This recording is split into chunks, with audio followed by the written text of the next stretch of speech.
В 228-м эпизоде подкаста «Я не буду учить тебя жить», но мы обсудим, как получить доступ к своей истинной красоте и дальше воплотить ее вовне. Добро пожаловать на подкаст «Не учи меня жить». Это место, где люди с большими желаниями и мечтами начинают жить из спокойной опоры внутри, создавая то, что действительно важно для вас. Меня зовут Алена Берисон, сертифицированный коуч, научный исследователь. И да, я не буду учить тебя жить, но здесь вы получите доступ к вашей опоре внутри, распрощаетесь с неуверенностями или ощущением недостаточности, и как результат создадите гармоничную и наполненную жизнь, которая вдохновляет вас и других. Дорогие друзья, всем огромнейший привет и надеюсь, что ваши дела идут хорошо. Сегодня у нас очень необычный эпизод. У меня в гостях прекрасная Peruquois, исполнительница номер 1 в жанре World Music в Австралии. На счету Peruquois 11 альбомов и 18 международных концертных туров и даже более 8 ошлаговых концертов в Крокус Сити Холл. И более того, она буквально пионер женских практик, такой настоящий проводник женской красоты. Ирина Камада сказала про Peruquois, что ее энергетика и голос творят чудеса. И сегодня, я уверена, вы тоже это прочувствуете. Мы говорим о женской красоте, как перестать укреплять программы, которые отдаляют нас от нее. Почему каждому важно найти и воплотить свой истинный голос красоты. Поэтому, кстати, этот выпуск нужно слушать и мужчинам. Что делать с внешними трендами, а также почему слова «ты красивая» должны стать вашими главными союзниками в отношениях с собой и с теми, кто вам дорог. Поэтому давайте скорее начинать эту незабываемую беседу с Peruquois.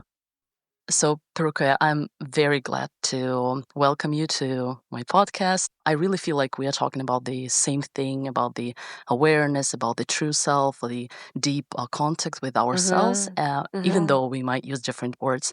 So, today I would love to explore revealing our true beauty. But before beginning, can you tell us a little bit about yourself? Okay, well, I think a great place to start is with age, especially when we're talking about beauty. I'm 55 years old now, and I am a singer. I think I've created, as a singer, I think I've created some of the most sensual music on the planet, especially for women. I have 10 CDs, so I've been a performing artist, not just a singer, but composer, performing artist for about 35 years. And alongside everything that I've created in the singing performing world, I've created a whole body of women's practice, and I've been pioneering that since the mid-90s, when feminine practice was not even a concept yet. Only the New Age was here, but the idea of woman fully embodying feminine energy and really learning who is she, what is her voice, how does her sensual body work, how does her physical body work so that she can be fully in her beauty. Well, that's been a big journey. I love it. And I wanted to ask you, because we know you are from Australia, you were born in Australia, and you have been in Russia for a while now. So do you see any things that like specifically block Russian-speaking women when it comes to connecting to their true beauty? You know, I think Russian-speaking women have a very deep conditioning put into them from a very small girl, from their mothers. They have very, very high beauty standards. And mother puts inside of her that you've got to be beautiful to attract a man, you know? And even from little girls, like your ribbons have to be done, your hair has to be good, you know, you have to behave nicely and good, etc. I think the good girl syndrome in Russia is huge. And what's the good girl syndrome? Well, that's the syndrome that says that she needs to be good, to be nice and beautiful and perfect, to be loved, to be worthy of love. Not that you're a beautiful girl and love will come to you because you're naturally yourself. No, it's the opposite. It's like you've got to try to be good and nice. And this stops a girl in Russia from allowing herself to consciously grow into a woman. And there's a terrible fear that a woman is eventually going to age. And therefore she's got to get her man very young and she's got to hold on to him. So hence the high beauty standards are crazy off the charts in Russia. and the idea that you need to marry as soon as he comes along, you've got to marry and you've got to hold on to him. And perfection and being good and being nice, being the perfect wife, the perfect mother, and all of that goes alongside with this good girl syndrome. So I think what we see is in Russia is women who are not really women, but they're good girls inside in a woman's body with extraordinary beauty standards, enormous comparison, though comparison, I would say, is a global phenomenon amongst women, so that's not particular to Russians. But definitely she's always comparing herself and her beauty, and it's a very high value in Russia, beauty, I think. And I don't think that's necessarily a bad thing, because I think beauty in itself is a currency in Russia that opens many, many doors. But at the same time, when it's in the obsessive extreme, it doesn't allow a woman to truly find her beauty. I think this is about time when we try to define what we mean by beauty when we use this word now. Absolutely. Can you tell the definition that you use and maybe that is serving you? Definitely. For me, my journey with beauty has been first in the extreme of a young woman searching for her identity through beauty, having that crash and crumble to realize that the real beauty comes from inside. And that sounds like a cliche. So what do I mean by that? What I mean by that is that a woman's beauty comes from her flow of love in her body. And when she has this connection and this acceptance, and she spends time with her inner world daily through feminine meditation, through various different practices, she starts to feel this flow of acceptance and love. And it literally magnifies through her skin, through her eyes, through the choices she makes, how she expresses herself. That's the inner beauty, and that's where I would say beauty flows from her inner source of love, which inner source of love also means she's connected to her deepest feminine nature, from the feminine energy of the planet, from the feminine energy that flows, through our cosmos, through our world. And then we have outer beauty, right? Because outer beauty reflects inner beauty, but only when it's taken care of. So if we take care of inner beauty, it's a natural progression to take care of outer beauty. And I would say that beauty of the body, both inner and outer, creates something very important, and that is health. And health is what feeds beauty. When we put our health, both inner and outer of expression of the body, and inner being emotional, when we marry these two with the feeling that I want to be totally healthy, this is part of the equation of inner, outer, and health is kind of in the middle, is the balance point, and love is the flow that comes through all of it. Yeah, and we were talking about it. I kind of imagined the equation, and I love putting love as a starter point, and then we add health, and then it sort of manifests outwards. But in this formula, the conventional sort of guidelines, expectations, standards when it comes to beauty, do they even have place in this formula? And if they do, what kind of place is that? I feel that if we speak about convention, what are we speaking about? We're speaking about trends and fashions fundamentally of beauty. And they are relevant because we live in the modern age, we live in a social media age. Many women live in the city and therefore are being constantly seen and want to be seen, because I think that is part of feminine nature, is that we beautify for ourselves, but we also beautify to be seen, and it's something, quite a deep need that women have inside of them, to be seen. So if we talk about convention, then we speak about following the trends that beautify you and make you seen as beautiful in the world.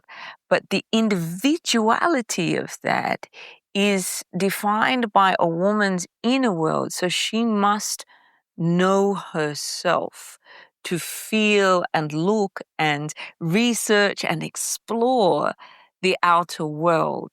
What suits me? And I think that's really, really relevant when we understand that, there's a conventional beauty.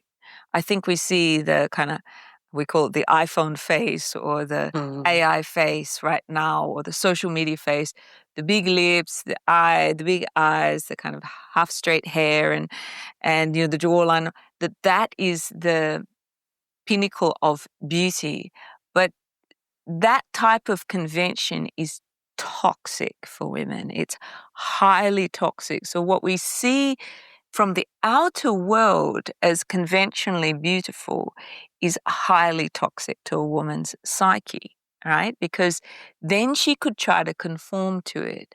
And then we have enormous pain for a woman, because then she gets physical pain by doing treatments that really hurt her, like, I don't know, doing lip fillers, face fillers, surgeries, removing ribs for the perfect little waistline and increasing her butt size to have the perfect curvy bum.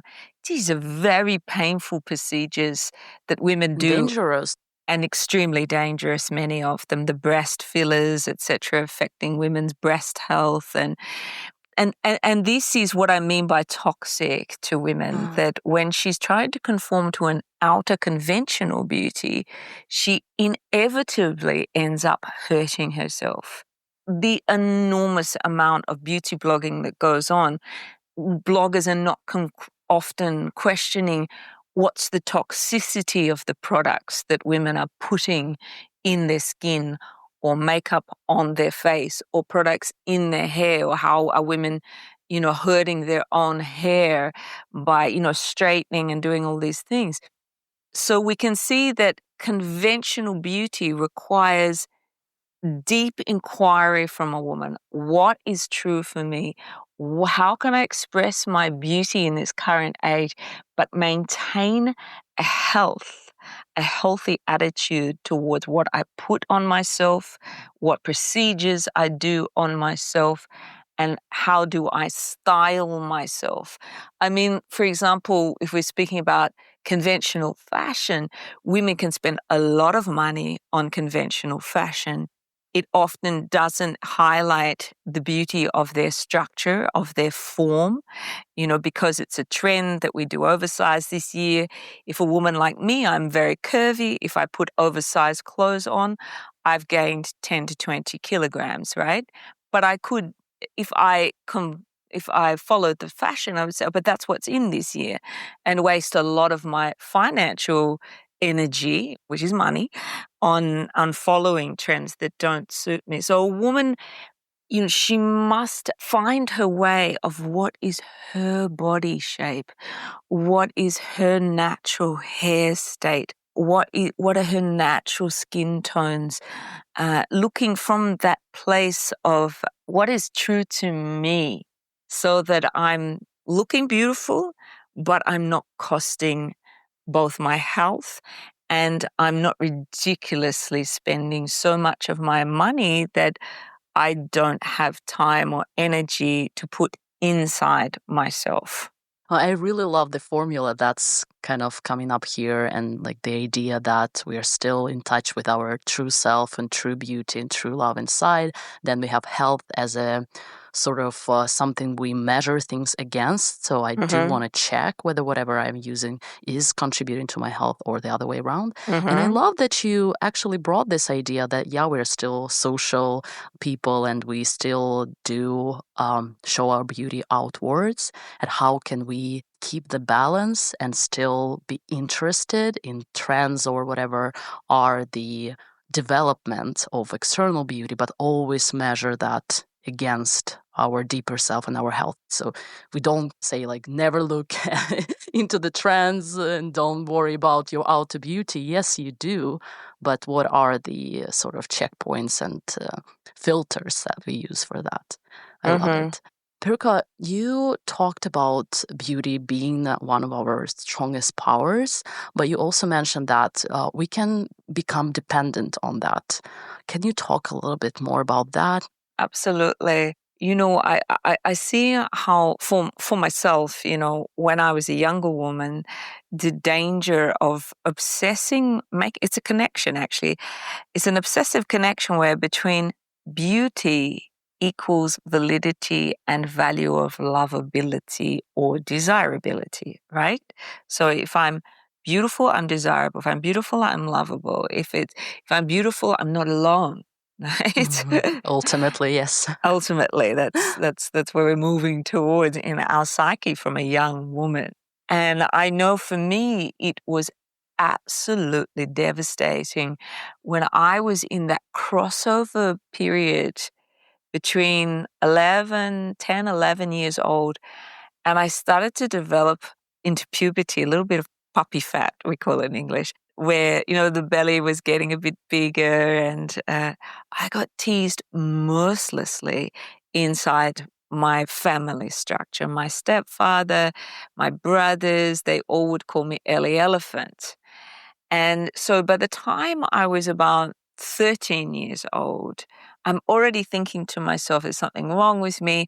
I've got to lose weight, etc. By 15 years old, I was totally anorexic. 16 years old, I was bulimic. So I managed to start eating again, but then vomiting everything because I was desperately trying to cling to this feeling that I was beautiful and lovable. And when I started losing weight from 14 to 15, everybody's attitude changed towards me. And they started to say, "Oh, wow, you're so beautiful. Wow." And the boys would say, "Oh, you're hot." Or the language changed so much as I lost weight that it became an obsession.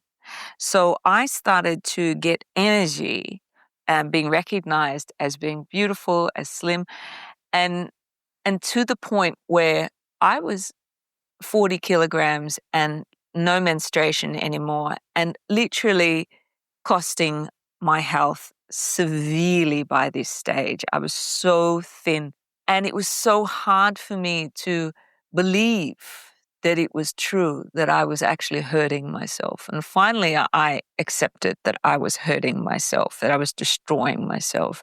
And so you can see how, I'm no different to it. Many, many young girls, Yeah, and especially for if sure. mothers are listening to this, as soon as we make that association in a young girl's mind that she's lost weight, that she's looking great, she's lost weight, she's more beautiful, and then we set the most insidious program inside of a young woman's psyche that sometimes stays with her entire life. Yeah, forever, for sure. Yeah, I know. And it's toxic, it's destructive, and it destroys any feeling of being able to feel her love inside, because her love has now been transferred outside.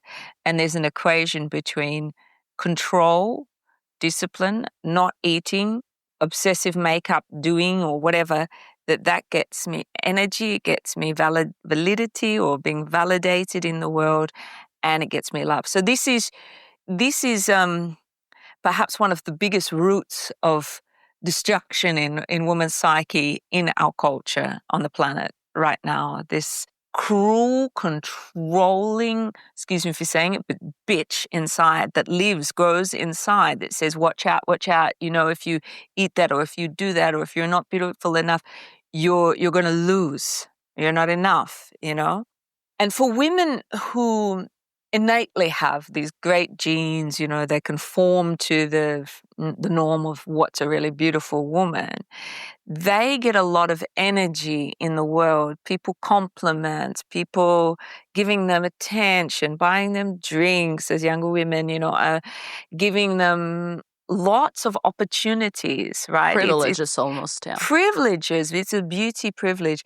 And this, for a woman who is beautiful, she learns that this is her power. It's like a superpower. Отзывается то, что вы слышите на подкасте, и хотели бы трансформировать это в ваши желанные изменения, но пока не знаете как. Моя миссия — помогать амбициозным людям воплощать свой истинный потенциал, не жертвуя своим спокойствием и балансом. И если это что-то такое, что для вас, вы можете забронировать личный звонок-консультацию. И это абсолютно бесплатно. На звонке мы кристаллизируем ваш фокус, разберем основное препятствие. И если вам отзовется, обсудим, как конкретно может выглядеть ваш путь к желанным изменениям в рамках наших программ. Потому что у нас есть инструменты, поддерживающее пространство и система, которые очень возможно были созданы именно под вас и для вас. Для бесплатной брони проходите по ссылке в описании, а теперь обратно к эпизоду. So the most terrifying thing for her is to think she could lose it. And so we see often the most beautiful women doing the most procedures, with fillers, with lips and all, everything, Botox, breasts, etc. And you're looking at this woman and you think to yourself, especially, I work with so many, why has she done so much of this when she actually is a beautiful woman, by beauty standards? But the fear is so great in a woman who has been validified, has been given power by life because of this beauty. It's terrifying for her that she could lose that. And she will spend so much more time on outer beauty. Whereas, often a woman who perhaps is not so beautiful, she will ask often deeper questions about her own sense of happiness and what she needs to do to herself, to her life, to find that sense of joy inside. So I often find that when women are obsessive about their beauty, they're very unhappy women because they're losing all the energy to the outer world. There's no sense, like it shuts down her sensitivity to feel what her body is communicating with her. That feminine intelligence has only been developed on the outer level, but often is quite immature on the inner level. And therefore, she's often in quite a lot of closure, pain, desensitization, not being able to feel her breast, being able to feel her womb, or etc. So, that's the damage of the obsessing over beauty. Peruquois, as you described, I totally recognize myself. Like I still catch this sort of pattern when I believe that if I am slimmer and people compliment me on that, that means I'm doing something good. And it's just so powerful to notice this pattern and don't go further with that. But I think the idea that we can actually make this transition, because it's so scary first to know that, to believe that this is why people are loving you, this is why they are thinking that you're nice, attractive, and you kind of comply with it, you get validation, you strengthen this habit of actually trying to be slimmer and slimmer and until you can't even do it anymore because there is nothing to be slimmer about. And then how do we actually break this pattern? How do we allow ourselves to go through the pain and fear and find this new path, maybe the new formula as we discussed? Do you remember what helped you to make this transition? I think when I was about 17, and I understood that my thinking was so dangerous to myself. This control, these negative loops. I realized inside of myself I had too many negative loops that were just manipulating from inside. And my first step was to understand what were all those negative loops, like what were they actually saying to me. And so I actually started to write them down, and then I used a principle at that time, which was growing on the planet. There was a wonderful woman on the planet then called Louise Hayes who said, you can heal your life. And she was using positive affirmations, So at 17, I think I read her book and I was just like, okay, I'm going to start speaking to myself in a more positive way. And I started writing down those kind of words that were more healthy because I understood that my words were controlling. So I needed to focus my words towards health. That was the first step. It certainly didn't turn it around fully. So then I changed my mindset and I understood what is the most important thing, that I have energy because I was very weak. I needed energy and I needed health. And so I started to explore the whole world of diets, not dieting, but diets. And then I realized there was another process that I had to go through, and that was detoxification. So I went through a detoxification path and focused consistently on health. And I would say that's what really, really turned everything around on a physical level. But by the time I was 23 and my inner woman was at this stage screaming at me because I was still focusing, even though I was focusing more on health, I was still focusing my energy on the outer world. Because I was a young jazz singer, I was like constantly looking for audience admiration, applause, acceptance, and all of that, that goes with being a performer. And this was another different type of toxicity that I realized was going to destroy me, because I think by the time I was 23, I almost felt suicidal at this time because I was so addicted to the outer world. And I made a choice. I either end my life now, and I was standing on the edge of a mountain deciding this, or I go deeper and find out what is wrong with me, that I do not feel this love for myself, that I do not feel that I'm in the right body, that I'm in the right place, that I'm in the right career or anything. Nothing felt right for me. So I asked that very deep question when I was calling out to the ocean. I'm an ocean woman. Where have I gone wrong? And it was though all the elements swept around me and answered this question and took me into the source of life, of love. And I had this moment where I fell into union, and I was singing at the time intuitively as I merged with this feminine principle, with the energy of our mother planet. And this enormous love came up through my body, just until I was weeping and goosebumps. And once I switched that energy on, like I made a connection with it, I understood this was the source love that I had not yet found. And when I found it, I understood it was the most important find of my lifetime. And I said to Mother Earth, like, if there's any way I can transmit this energy as a singer, to sing this energy into the world, then please, I devote my entire life to this. Show me the way. So that was the biggest turnaround point for me.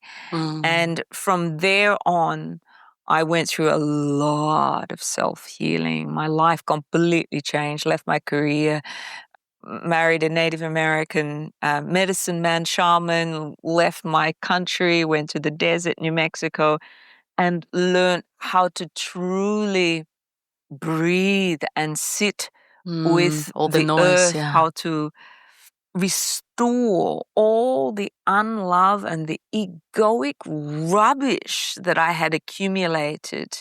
In my life, in my field, all the pain I had been through. And that was where I learned how to clean it out. It wasn't quick. It took some years, and patience and discipline and care and being literally like torn apart by life, by my teacher, by other women. And eventually I came to the place where I understood how to breathe this source energy, totally into my body to wake up the life flow, the life channel of the body, how to sound it, how to actually get the primal vibration of the body back in harmony, how to use my voice to heal myself. But that became the very root or foundation of what I pioneered into the world. Yeah, and so the thing that I teach people and what I think we really resonate with each other is that I see a lot of sort of pain and problems and unrealized potential is coming from this disconnection. We are disconnected with our truth self, or like you said, like with the source. I use a little bit like I'm also a scientist, so I look into it through the meta-awareness perspective. Like, how do we not have the contact with this meta-awareness, with this core inside of us? And then, like you said, all this noise, all this egoistic thoughts that are blocking us inside and outside. Like, we get all the noise from all the places, sometimes in our heads, sometimes outside Absolutely. our heads, and really tapping into that, hearing about your journey, how it was, how it is expressed now through the creation, through the music and songs. I think this is such an example of living from this connection with this true self, like living from this source. And I loved how you talked about expressing the true voice, and both, I guess, literally and metaphorically. So can you talk a little bit about this transition? Maybe if someone wants to express their own voice, is it about sounding different, or is it about something more than that? Well, I mean, if we're putting it in the context of beauty, right, which is what our exploration is, we uniquely have our own vibration. Nobody has, just like you have your fingerprint. When you stamp when you come into a country, you put your fingerprint. Nobody else has that fingerprint. And it's the same with the voice. But very few women actually embody their voice. They don't speak with their own voice. Why? Because of all of what we're speaking about, this conditioning, this you're not enough, this pain, these sexual experiences, these deep traumas, they literally close the throat down as though women actually got an energetical shackle, and sometimes it's very physical, like a sense of a lump in the throat. Yeah. And she doesn't actually speak from her root. What does it mean to speak from your root? It means like we have beautiful muscle system, or let's say doorway system built into our body. Our first root of sound comes from our vagina, from our yoni, from this first opening, the cervix, the pelvic floor. The root of the body is breathing when the voice is rooted. Very few women understand that their voice must be rooted as deeply as their pelvic floor and vibrate through the vagina, yoni, and womb center, so that she has access to her deepest intelligence, which is her intelligence about life, to feel life, to love life, to care about life. And that vibrates through her sexual center, through her womb center. So when a woman speaks from her authentic voice, she's speaking from deep in her body. Her lower belly is working, also all the lower belly muscles. And then we have the next gateway, which is the diaphragm, around the ribs. And they're totally interconnected, the pelvic floor, the diaphragm.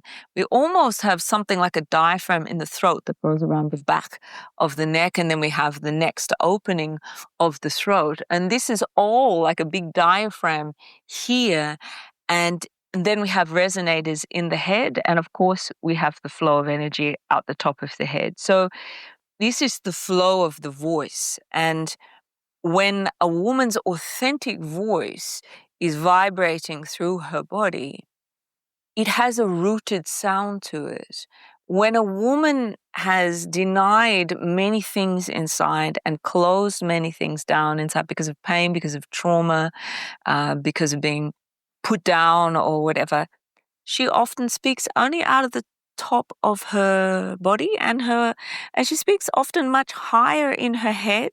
So there's you can hear the difference in my voice when I'm speaking up higher. There's no root to the lower belly at all.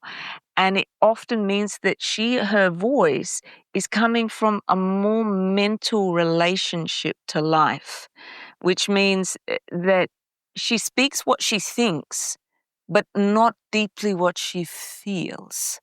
It means that when she opens her mouth, you don't feel from her this flow of beauty because she's only engaging a small part of her consciousness. Beauty is flowing. We talked about the flow of love, that feminine flow of energy is flowing through the body. And when a woman opens her mouth and speaks from this place, you feel her. You feel her resonance. You naturally want to listen to her. Whereas a woman who's speaking more high and everything like it's hard to trust her. You can literally intuitively feel her lack of confidence, her lack of trust in herself. So opening and unshackling this throat, restoring the vibration, the activity of all the muscles, and getting her breathing and sounding. And it's that feminine flow that activates her sense of inner power. This is me. I trust myself. And there we see beauty flow from that place when the voice is reoriented back down into the root of the body. It also something, to me, very practical, something that I think they should teach corporate leaders, etc., because especially women who are facing the imposter syndrome and all the thoughts when they are at work and actually do speak a lot, just operating from their brain and not having any connection. So I think this is such a powerful tip. Doesn't matter if we are singers, which is then invaluable, but for any person, just noticing how we are expressing our voices. I also heard you saying to people, you are beautiful. And I guess this is not just a short phrase for you. What do you really mean by that? What is how are you using this phrase with people and maybe even with yourself? Like I feel that, this phrase, you are beautiful, when it's said from the heart, it switches something on inside of us. It's a feeling of, yes. It's a feeling of, wow. It's a feeling of, I accept that. And, I consider that this original phrase came from our mothers, from our fathers. And it was something that if we would have a balanced and happy parent, they naturally put that inside of us throughout our whole childhoods and said to us, you're beautiful. Exactly. You're beautiful. You're beautiful. Yeah, I have 3 girls and think this is the phrase I'm trying to use a lot because I really feel like it wasn't used enough when I was a child and never realized how beautiful I was. And this was just these 3 words, Just these 3 words. And, a lot of times mothers, because when after birth, they feel this openness and this love, they're in the love bubble often if it's not been too traumatic situation in her life. She'll say to her baby, so beautiful, just squeeze and do all the lovely things that a mother does, touching their baby. And then the ego comes in of the baby, and it says, at 2 or 3 years of age, I hate you, Mom, I hate you. And it's the first pain for the mother, the first kind of closure, like, oh my God, my baby doesn't love me, Yes. And then there's the next phase, like when they're 7 years old and they're starting to get imprinted by the world seriously.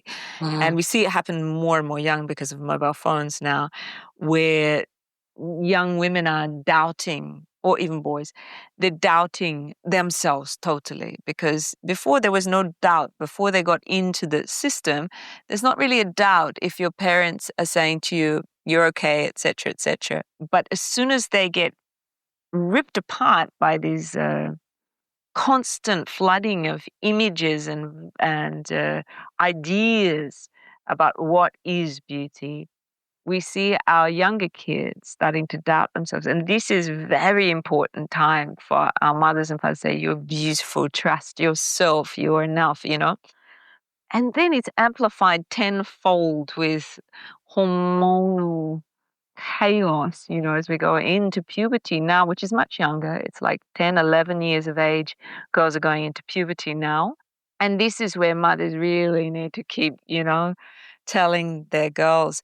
And it's really hard for mamas because often the girls are starting to revolt, or rebel or question their mothers in a really toxic way because of, again, what they're getting from their Conditioning, yeah. girlfriends, from the whole system of media, et cetera, et cetera. And then through teenage years, it gets even worse because we've got more social pressure from boys, et cetera. So these 3 words are just golden to a young woman's psyche.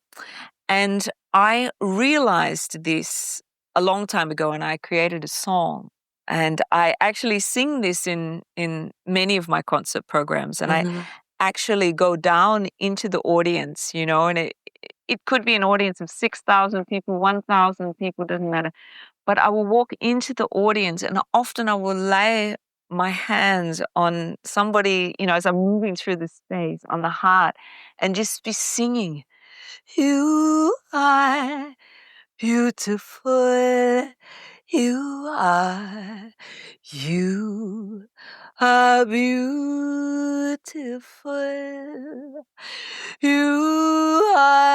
beautiful, you are beautiful. But I also sing about where that beauty comes from, Your beauty shines through your open heart. Your beauty shines through your smiling eyes, through your smiling eyes. And there's a whole body of lyric, and it keeps coming back to you are beautiful, I love it. And Thank you so and much for sharing this here. many people cry. Men in the audience cry. Women in the audience cry because there's that feeling that mother, and often I'm associated as, when I'm working with women, whether it's as a performer or when I'm facilitating courses online or however in the retreat room, I'm often perceived as that conscious or unconditional mother energy because I see her in her totality and I don't judge her, and I've got the keys to help her wake up, clean out the pain and accept herself. So when I sing from that vibration that understands, and having been a mother, of course, of several daughters, I have one by blood myself, and she's 26 now. But I also, throughout my mothering years, I actually mothered about 6 girls of different relationships. So I know what it takes to help put this value inside a woman's psyche. So it's not just the young girl. It can be the girl in the audience who's 50, or 70 or 30. It really, there's always that part of us longing to be truly seen for the innate beauty. Sure.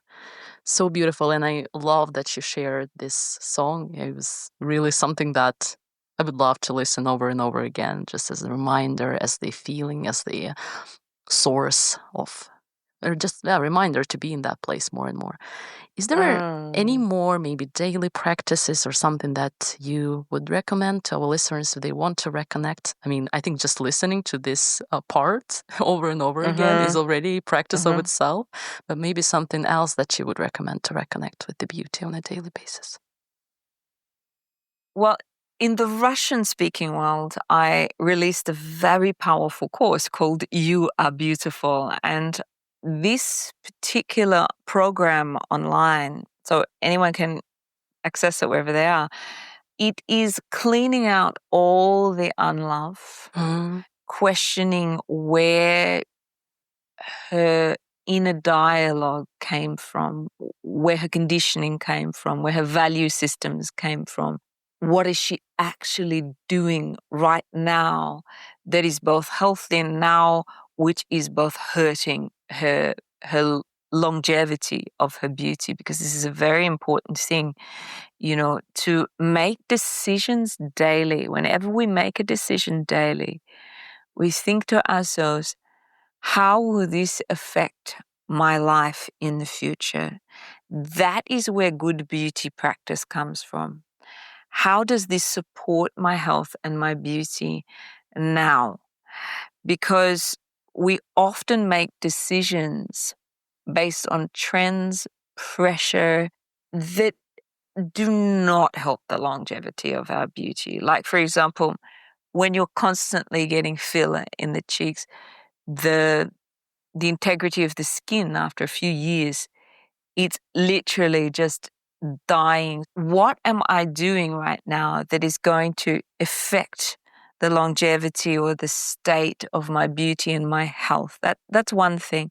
Inside this course, You Are Beautiful, and in fact, any feminine meditation course that she'll find online on my website, it will help her to daily go in and breathe from her root and release her emotional, like worry, fear, pain through her voice in daily practice. And these practices are very accessible because being a modern woman, I understand we've got about 15 minutes to practice in a day, in a busy day.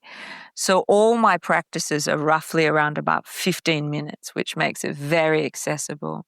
I love that we started with the true beauty with the source, because when we are coming from that place, then all these practices, they feel like continuation and not like Yes. substitution. Because I know there's so Absolutely. many women that are just, I need to do that, then I will be attractive, that I'll be enough. Just give me this kind of hack affirmation practice that can give me radiation. And that's why we started where we started. Like, the source is already within, you're already enough. And this is kind of the natural progression of that beauty outwards and helping it. Absolutely. And I think it's important to recognize that we are under, as women, enormous pressure every day, because if we understand that the world economy is built on you not feeling enough. So we built an economy in the beauty world of billion-dollar beauty product world, fashion world, and we drive women's psyche by saying you're not enough, you're not thin enough, you're not beautiful enough, you're not young enough, you're not, stylish enough, etc. And to cut through that literal pressure that's on the psyche, as soon as you switch on a phone, as soon as you watch a billboard, any advertising, as soon as you go out in the street and see other women, we have got to clean that out of the body daily, because it's a real mental pressure inside of us that makes us totally addicted and dependent on this obsessive buying of things to make ourselves feel enough. So our practice is fundamental. And don't think that I preach one thing and practice another. No, my morning practice is every single day. It can change what it is depending on what my body needs, because I'm a changing woman, it depends how I feel. But I'm never, ever lazy about the fact that I need to clean the field, clean the emotional body, and switch on that flow of love, whether it's through meditation, whether it's through the dance, and the voice. It's very, very important for a woman to be able to retune herself to her original flow of love, where beauty comes from. Yeah, so beautiful. And I think just a reminder that even when we find the source, even if we have this insight, it still comes back to daily practice, like the same way we care Absolutely. about our health and physical things, etc. Yeah. Peruquois, it was such a pleasure. I was wondering, is there anything else that you would like to share? Maybe I haven't asked you when it comes to our topic, when it comes to this radiation of the true beauty and leaving from the source. Anything else you would like to add? Well, I would like to add a little song to that. Please.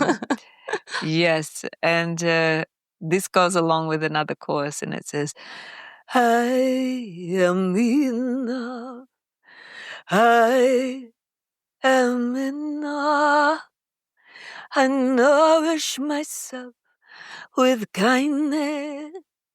I nourish myself with love. Comparison is a spider. Self-doubt is a liar. I capture these thoughts and burn them in my fire. I am enough. I am enough. I nourish myself with kindness. I nourish myself with love. Thank you so, so much. That was such a needed ending. Правда, ловлю этой мысли, сжигаю